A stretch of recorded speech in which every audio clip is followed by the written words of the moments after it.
Hopefully people are really thinking about their numbers in the background now and really thinking about where do I look, when do I post, and what learning do I need to add to my arsenal so that I can really get out there and get the people that I want coming to see me. I couldn't agree more. Yeah, analytics is so important. And if you're not using your analytics to guide your marketing decisions, you're not doing it right. You're just basically throwing money against the wall. So I highly recommend knowing your numbers and doing everything you can based on what you're learning from them. Mentoring with Geraldine is a bite-sized practitioner podcast for naturopaths, nutritionists, herbalists, coaches, and practitioners. This podcast responds directly to the needs of you, the practicing natural therapist. We have interviews during the holiday season and business and mindset support each week, so you'll get the variety you need to enjoy and stay motivated in your practice. Don't forget to subscribe to receive the weekly episodes. And if you want to connect with me, always check the show notes because that's where you'll find the links to book appointments and, of course, to join the Academy, the membership group where there's constant connection and community with like-minded practitioners. Now, let's get started.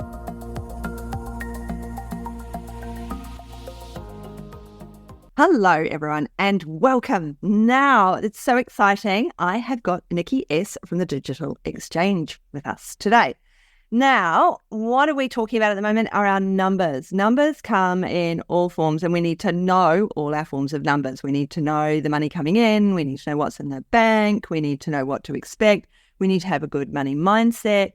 So those are all our money numbers, but we've got other numbers as well. And Nicki works with Facebook marketing, SEO, and she knows those background numbers. You know, what are your Google Analytics doing? Do you know your other numbers, your people numbers, the traffic numbers? So we're going to talk those numbers today. We're going to talk about how to find those numbers, you know, where to look for them really. I mean, we can't actually physically show you. You're going to have to extrapolate out from what we say or check out Nicki's stuff later and do one of her courses to really get in and understand. But we need to find out about our numbers. Now, Nicki, please introduce yourself and tell our viewers a bit about yourself. And then let's start talking numbers behind the scenes. Hello. Thank you for having me. I'm really excited to be here today. So my name is Nicki and I run the Digital Exchange, and we help brands grow and scale using Facebook ads, Google ads, and SEO. So in our agency, we do paid ads as management for clients, but then we also teach SEO and Facebook ads. So we have a number of different programs and trainings around those specific marketing channels. That's great. So when you're new to business, or when you're perhaps not new to business, but new to marketing, because the world is changing all the time. And personally, I don't get a lot of people off Instagram. I get a lot of followers, but mainly my people are like in groups in Facebook or my SEO. I get them from Google, which is currently in trouble at the moment, I believe, in the courts, but let's not talk about that.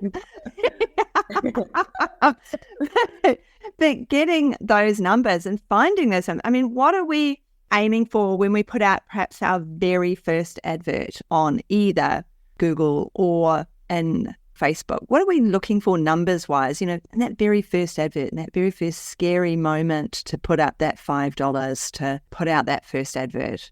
So first of all, I love that you're getting all of your people coming in from SEO, so great job there. When it comes to, I guess, your adverts, and I might just take it back a little bit. So when it comes to any kind of marketing, you need to think about, I guess, start out with how much money you want to make, but then work out how you're going to get there. And there's three main ways to make money. So it's obviously, or to increase your sales or grow your sales. So the first one is to increase your traffic. The second one is to increase how much people spend with you. And the third one is to increase the amount of people that actually hit your website that buy, which is called your conversion rate. In all of that, you can't actually grow your average order value or your conversion rate if you don't have any traffic to start with. Now, your website traffic is how many people are visiting your website. And the way that you get people to visit your website is through the marketing that you do. So that could be through search engine optimization. It could be through Facebook ads. It could be through Instagram, email marketing, Google ads. The list goes on. There are so many different ways to market your business. Now, there are some ways that are more proven and more cost effective, and there are also ways that are better when you're first starting out. And there are some same metrics that you look for in different marketing channels, but then there's also ones that are specific to the marketing channel. Now, if you like, I can delve into those, or we may get to that later as well. So most of the listeners are thinking they perhaps haven't done much in the way of marketing themselves. They've had fingers crossed and trying for the organic market. So if they were to put their toe in the water, what would be your first recommendation around metrics? Like around, for me, when I'm posting, I go into my background to see when most people are online and watching my stuff. Now, what do you do? I mean, I've got 1,500 people in one Facebook group, 1,500 people in another Facebook group. So it's really easy for me to look at those metrics and see when people are in the group. It's easy for me to look at my feed where I've got 3,000 plus followers because I can see when they're online. But if you've got 300 or 500, how do we find those metrics to decide when am I going to post? When am I going to share this content? Yeah, so in the back end of most platforms, you'll find insights, and specifically with social media, which you just mentioned, there's going to be the general things that people are looking for, like follows and engagement, comments, etc. But in reality, as a business owner, the metric that's going to be really important when we're first starting out is traffic. So we want to order clicks. That's known as clicks. So we want to see how many people are actually clicking from our marketing channels. So from our Facebook, from our Instagram, our TikTok, email campaigns, from Google, our Facebook ads. We want to see how many people are clicking across to our actual website. Because for every 100 people that click, 2 people on average are buying or booking. So often on social media, if you actually go into your insights, for example, go to your last post on Instagram, go to your insights, have a look how many people click through to your website, because our goal is to get them to our website so they can find out more information about us and convert. And have a look how many people not only clicked through to your profile, but then went on to click through to your website. And unfortunately, with social media, you'll generally find that this number is quite low. So even if your engagement maybe is high on the platform, it's going to be really, really difficult to get 100 people through to your website to get 2 people to buy or book. So if you're only getting 1 person on average per post clicking through to your website, it's going to take you months before you even get a booking or sale. When you compare that to something like email marketing or search engine optimization, that's going to let you hit that rate a lot faster.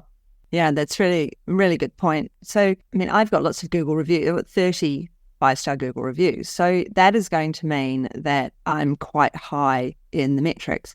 And I tell my people, look, as soon as your client says to you they feel great, because they'll say that at some point towards the end of their treatment, not at the end, but towards the end, they'll say, I feel amazing. And that's when you go in and say, oh, please review me, because they're feeling good. They've got it on the top of their mind how wonderful they feel. So go in then and ask for that review. And those reviews really help. Google My Business really helps. I mean, there's free portions to it as well, because you can do updates at the right time. And I was once told, you play with Google and Google will play with you. That's a good one. And you're right, though, like the more Google reviews that you have and the more that your clients and customers are showing that they trust you, the more Google is going to trust you and start pushing you towards the top of the search results, particularly when it comes to local search. So it's really easy when you set yourself up in Google to get first place locally, particularly when you have a lot of reviews, because Google sees that as something that they value, and so they're more likely to boost you to that top position. The other thing that I'd sort of say to people is when you're in Google, if you're regularly posting, and it's the same, there's analytics in the background.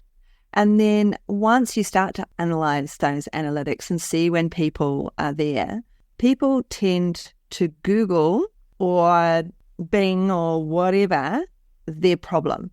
Okay, so they've been to the doctor and they've got a diagnosis. They don't tend to look up that diagnosis on social media as a first outlet. That's like a second outlet, I always feel.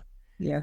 So if they've been to the doctor and they've been told your thyroid's out, this, that, and the other thing, chances are they will want that information and they will Google it. So that's when they're going to find you. It's only later on down the track when they understand it and they've got more knowledge about it, will they look on social media. So you kind of need to be in 2 places, but that Google portion is really huge, I always think. Yeah, it definitely is, because people are coming at the top of the funnel. So for people that don't yet know you, when we say top of funnel, they are people that may not know you. They may not know that there's a solution out there, and they may have questions. And it isn't until they have questions and they find your website with the answers that they're then going to go on to find the solution. So it's really important to be able to capture people through search engine optimization. So for people who don't know what SEO is, it's all the actions that you take on and off your website to rank first place in Google and show up when someone makes a search and get matched with them. So it's really important to be able to show up there, because those people searching those questions will go straight to Google. They're not going to go to social media generally to look for those types of answers. Yeah. So what would you rate as the very, top play? It might be a difficult question, I don't know, where they should go absolutely first to start checking out their numbers? And this is assuming, because we've got to take multiple steps back, they know their niche because they're marketing to those groups of people.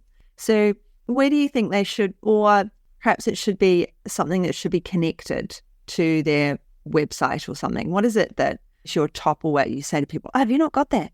Have you not got? Yes. Yeah. So it depends on what type of website you have. So some websites will have analytics in the back end of their website and some won't. But generally, I always recommend to everyone to set up Google Analytics. It's a free tool from Google itself, and it will basically give you all the information you need to know about what people are doing on your website. It will show you where they're coming from, what type of traffic you have. So they're coming from, say, email marketing or social media, how many people are coming to visit, how long they're engaging with your website, how much money they're spending, where they're converting, what their gender is, what their age is. So it gives you all that information for free. And it's a super simple integration. You can set it up in about 5 to 10 minutes. I actually have a blog about it on my website. And there is a new Google Analytics that came out last year. And yeah, it's fantastic. So you can get all the analytics that you need using GA4, and you can also go to the back end of your website. It's mostly e-com sites that have great analytics in the back end. Some service-based websites or platforms or CMS systems have it in the back end as well. But if they don't, you can always use Google Analytics, and I recommend everyone implements that. And when you implement Google Analytics, sometimes it can feel a little overwhelming because there are a lot of different numbers that you can look at. But the main things that you want to be looking out for is, how much website traffic you're getting. So how many people are visiting your website each month, where they're coming from. You want to invest your time and your money in the platforms that are bringing you the best return on your time and money spent. Then you want to look at how long people are engaging on each page of your website. So you want to look at if they're spending 10 seconds or 30 seconds and where they're coming from and how long they're spending. So for example, if they come from SEO, are they spending 2 minutes? And then if they're coming from social media, are they only spending 10 seconds? So you also want to think about the platform that they're coming from and then how long they're spending, because you want to invest more in the platforms that are bringing people to your website that spend longer, because that means they're engaged and they're more likely to then go on and purchase. But then to book with you. But then you also want to look at your conversions and how often people are converting. So on average, you want 2 out of every 100 people that visit your website to convert. And if they aren't, you need to look at those website pages and have a look at some ways that you can increase the conversion rate on those pages. And we have blogs about that on our website too. Excellent. Because it can be hard to decide what to put on a website, what to write, how to get people to come in and book with you. So back in the day, natural therapists would always just have a list of things that they dealt with. So it would start with A and it would go all the way down to Z, so we'd start with acne and then, and then we'd be bloating, C, cramps, D, and so on and on and on it went. And those are problems, yes, but we're not giving a solution. And so now we understand in marketing, we need the problem, but we need the solution, but we're not actually handing out the answer. We miss that when we're handing out our information. We're handing out, this is the problem, this is the solution, but I'm not going to tell you how I got there. I'm not using this product, and this product, telling you to run this far and do these burpees or whatever to get over this problem. This is the problem, this is the solution, this is the result. Without that interim, how it's done. You have to book in with me. That's how it's done, is booking in with me, or buying my product, or getting my download. It's working with me in whatever way. So making sure that our wording right from the beginning is right, and updating, being happy to update. You might have what you think is a really lovely website, but you have to update it with fresh photos. So I had what I thought was a really lovely website for years and years and years. And then I had a woman come and see me. She said, "Oh, you don't look at all like your photo on the website." Like, oh no, I had long brown hair then. Do I have different glasses? My hair is totally different. Everything about me is different. So we do have to update these things, and Google likes it when we update things, just like social media platforms like it when we're pumping content on. So if we know our numbers, but we know what we do, then we can share with our people. Understanding and learning about SEO and learning about Facebook marketing can be daunting. But that's why you run your training groups regularly for people, so that they can, they can actually dip in and learn those things. Because I've got to say, I find it daunting at times. And that last year, that conversion when Google Analytics changed to 4 or whatever it was called, I got totally lost in the fix out for that. I had to pay someone to do it for me.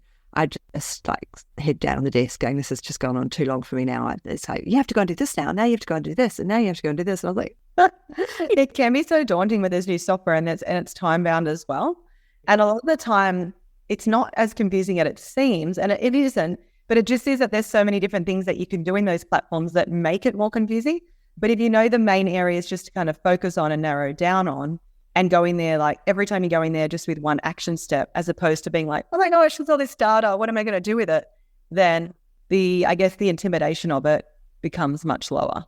So yeah, that's how I recommend tackling it. I reckon that's a great line there though, one step at a time. Just go in with one action in mind so you don't get overwhelmed. It's like your to-do list. Just have one action that you need to do. And so if you want to go, right, I need to see how many clicks I've had onto this new web page or whatever it is on this new product that I've produced. How many clicks have I had? It's been out 3 weeks or something. Oh, none. Okay, why not? Or I've only had 2 and they didn't stay very long. Or I've had 100, but they all stayed for 1 second. So does my byline, my heading is obviously amazing, but my content isn't. If I'd had all of those clicks, but they lasted 2 seconds, because as soon as they moved from the heading down, they're like, not right. Or does it not align? It's another thing I see a lot is people's social media looks amazing and they've got their branding done and it's all beautiful. And then you go to their website, it's a totally different space. It's like, am I in the right place? Exactly. It needs to be smooth transition from wherever they're coming from to where they're going. Otherwise, you're right. People are going to be like, hold on a second, is this the same business? Not, because if something's looking, for example, Lux, and then you get to their website and it doesn't look like that at all, they're going to be completely turned off and, maybe bounce out, go back to Google if that's where they were searching, and go into potentially a competitor's site. And you can also check on Google Analytics, like how far people scroll on the pages on average. So that's another handy little thing. I won't throw too much out there. I don't want to scare people too much. But on the new GA for Google Analytics, it does show those scroll rates to see how far people are scrolling down your website. There's also some other cool tools like heat maps that do that. So basically you can put a little bit of code in the header section of your website without sounding too techie. It's actually super simple to do. And it will record sessions of what people are actually doing on your website, so you can see where they're dropping off and show you different colors and a heat map of, where they're dropping off. So that's really cool. And I also will mention Google Analytics. Not Google Analytics, Google Search Console. That's another free tool from Google, but that's more SEO related. So that will show you how many words you're ranking for, what your traffic is, what words you're actually ranking for, and make sure that you're actually getting crawled by Google. So that's another one that I definitely definitely recommend implementing if you haven't already. So hopefully, listeners, you haven't got blown away by all of this, or maybe it's a good thing if you have got blown away by all of this and that you have to go back and re-listen and make sure that perhaps you look at a couple of those things, implement a few of those things, go and check out Nicki's site, scroll all the way to the bottom. She's probably heat mapping you. And Sure I am.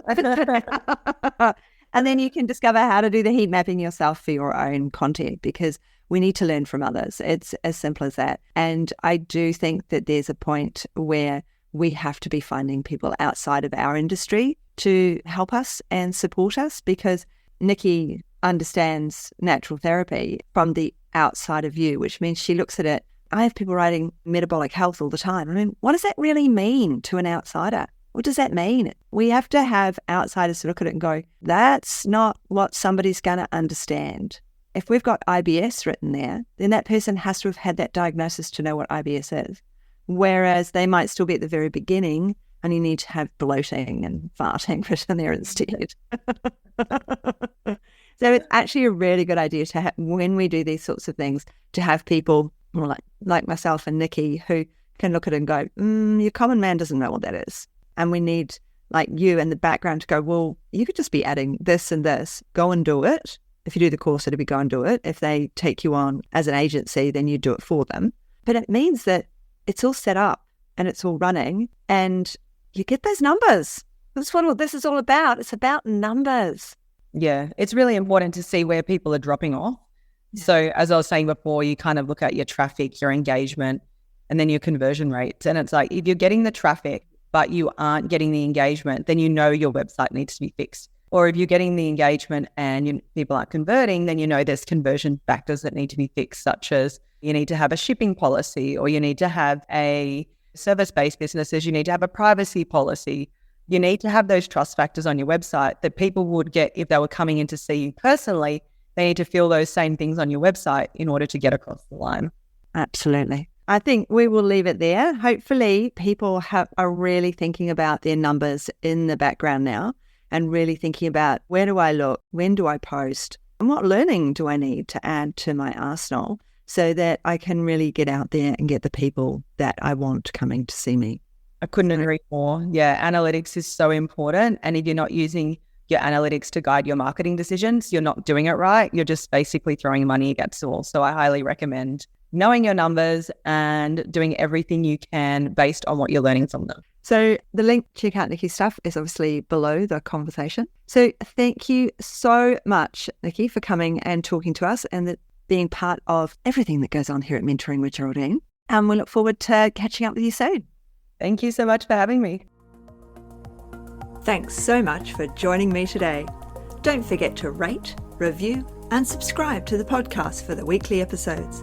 If you'd like even more support and learning, then the Academy is for you. Here you'll find part 2 of the herbal discussions, more clinical learning, and case studies to support your clients in practice. Bye for now.